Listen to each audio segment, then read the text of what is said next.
I've got a bone to pick with Japan. Not the whole nation so much, but rather whoever it was that decided that several awesome shoot-em-ups should be Japanese-exclusive titles. There are 3 in particular that really stand out to me. In the order that they were released chronologically, each one of the trio was even better than the last. Giuce is the first. There's absolutely nothing original about the storyline. It's your typical spacecraft versus aliens shoot-em-up. However, there is a gimmick to the title that makes it stand out. If you remember IGS's first Game Boy game, Astro Rabby, you may recall the pretty cool depth perception thing they did with the jumping mechanism, where Rabby would appear to be jumping out of the screen. Well, they stuck to their guns and did a similar thing here. As well as the ordinary vertically scrolling action, you can move your ship between 2 heights by pressing B. If you're low down, you can hit these ground cannons that release power-ups, and you also avoid contact damage with a lot of enemies, you just fly under them. But you are more susceptible to crashing into the scenery. Up high, you'll avoid all the stationary obstacles, and also this is the only way you can shoot many aliens down. However, you're in the thick of it up here, and besides you'll have to drop down to get the power-ups. Having to constantly switch between the 2 is a really cool feature that adds a different play aspect to your average shoot-em-up. Sure, it wasn't the first game to do this, but it's still kind of refreshing. This isn't a one-shot kill like many games so far in this genre. It is a one-life run, although you have continues. But you have a health bar on the right-hand side of the screen, which is quite generous, and also readily replenishable, at least at first. You can take a decent number of bullets or crashes, and shooting turrets to release an E token fills your health up again. Other power-ups are a P token, which boosts your firepower, an S that increases your speed, or a question mark that'll be a random one of any of them. At first, you'll have your normal front shooting craft. You can power up the weapon to a double shot and then a triple shot. But then after you defeat the first boss, an anime girl with a massive square jawline will allow you to modify the direction you shoot in. You can stick with what you have, seriously do this, move some of your fire out to the side, kinda pointless, or even behind you, completely pointless as nothing comes from back there. Keep it facing forwards. The attack patterns aren't so clever that things will be ganging up on you from all sides. Things come from the top of the screen and fly off the bottom. Maybe these other modes might help a little with bosses, but I probably wouldn't bother all the same. One slight disappointment comes when fighting a boss. They're pretty simple fares, both in look and design, mostly hurling themselves about the screen in a set pattern, firing a swathe of bullets at you. Their defeat explosion gives you one of the most anticlimactic victories of all time. Don't expect an amazing dissipation or a cataclysmic destruction. They blink for a bit and then fizzle out in a kind of back garden firework display. It's a shame too that the weapons aren't very exciting. The auto-fire here is really slow, so make sure you can hold your Game Boy steady in order to mash that button, and really you can't upgrade them too much. The controls are tight though, and hit detection totally fair and accurate. The top speed is still controllable, unlike some other games.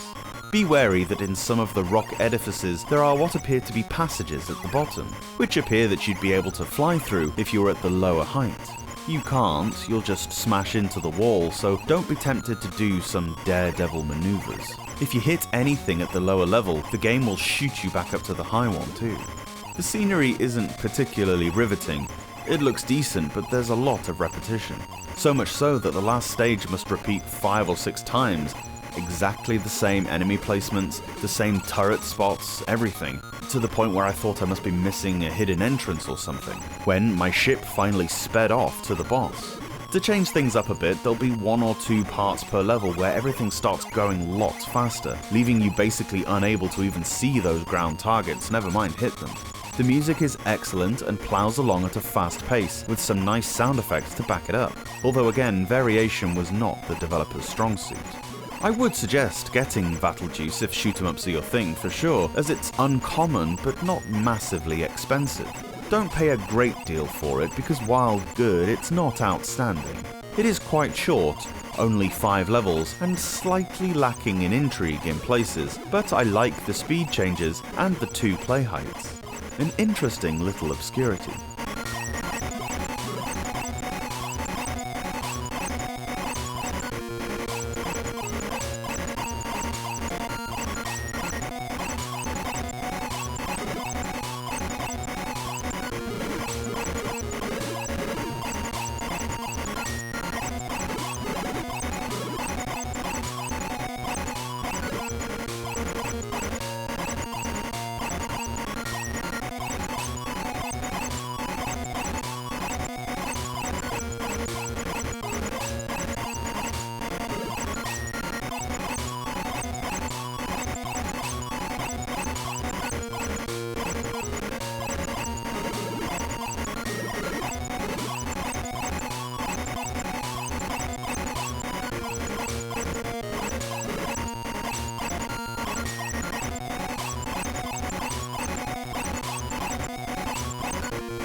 Thanks so much for watching this video.